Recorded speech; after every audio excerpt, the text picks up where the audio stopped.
One of the common mistakes that I made was to press my booth at a very long press. And you can imagine, I pressed it near the lake because I saw the activities that were happening there. There was a lot of activities that were happening there. So that's where I pressed my booth. And I'm telling you, to make matters worse, I even made the booth face the other side. Then I was thinking, the longer I stay, the more people are going to recognize me, or the more people are going to know that here's where I am, and they'll start buying from me. And of course, that is true. But the fact is that that is not always true. Some of the places that we place, they're just pathetic. They are bad. No one will discover you. No one will know you. You see that? And someone once told me to say it's better you have a good place, small capital, than big capital in the long place. You stay at the same time. You set the same level the whole time. I'm telling you guys. So that was the first mistake that that was the first mistake that I made. And don't ever try that one. Please come on the open. And to make matters worse, this time now the place is even flooded. Like there's a lot of flood, there's a lot of water from the lake. There's even swept the same grounds where I'd placed my business on. So it is important to analyze and check the perfect place. Secondly, one of the things that make a business grow faster is advertisement. I learned lately to say efforts in advertising your business, the more money you make. You see, so I took time for me to come out to the open, especially on Facebook and many other platforms.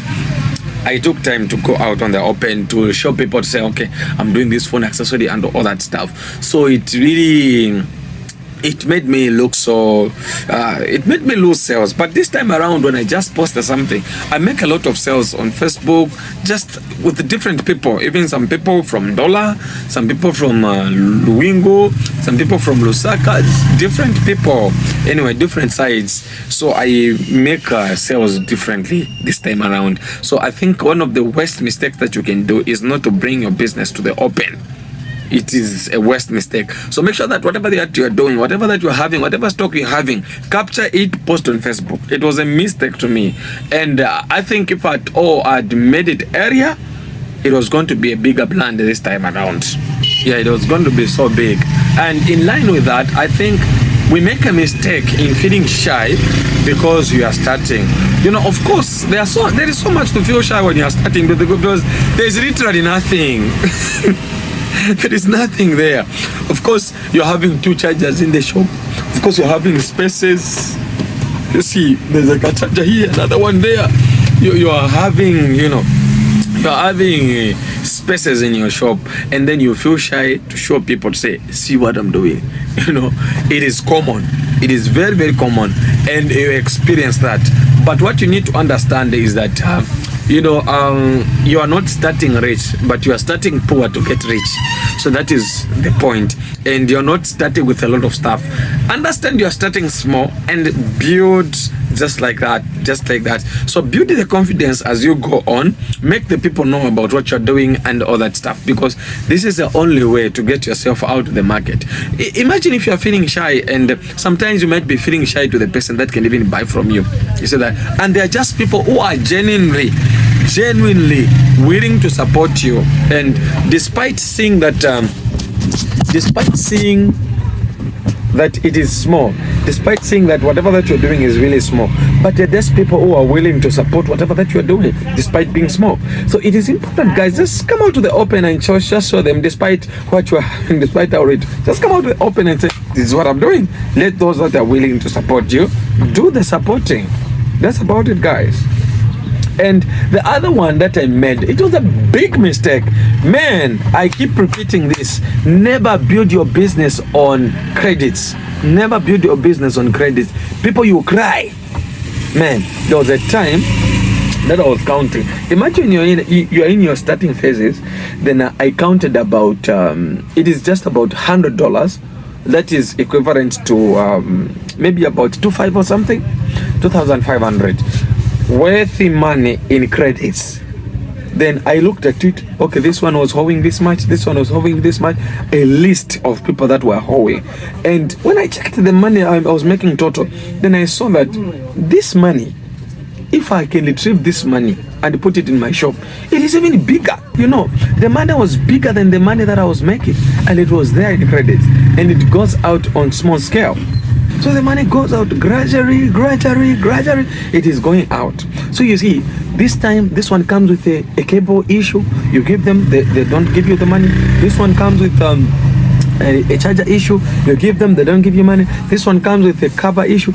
And when you sit down to go through that, you find that it's a lot of money. And it becomes a lot of money, more than even what you're making. That's what the problem is. So never give people on credit. I just looked at the paper. I was like, I'll be feeling so bad when I look at this paper. So what I did, I teared it up and I said, fine, away with this thing. So what I'm telling you guys, never should you try that. That was a mistake, and I realize it's a mistake that I made. Okay? Never give things on credit, especially when you are starting. You literally have nothing. Tell the people straight in the eye, look at my stock, I'm just starting. Please spare me.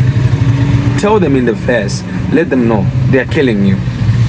Yeah, so that I think the other one, this one is common. Most of the times when we see that our business is giving us some revenues and we see that it's making some money, it is common that we want to make ourselves feel better. Like we want to buy stuff that we don't have, we want to make our houses clean, we want to change our location, we want to go. It's common, man. It's common. But I think this is a mistake, man. There are some stuff that I bought that I should not buy. Yeah, I shouldn't have buy those stuffs. That, you know, there are some stuffs that you shouldn't buy. Especially, okay, let me tell you this. When a business has started making profits, it's not time for you to go on a luxury side. I think it's time to invest back into the business. You see that? Mostly, it's about what we eat, where we stay, and the transport. These are the three major things that we actually change when life has started changing. So you find when someone is starting, when the moment the business begins to give them something, they are changing now the mode of transport. They are moving with a bus, now they are moving with their own car. They have changed.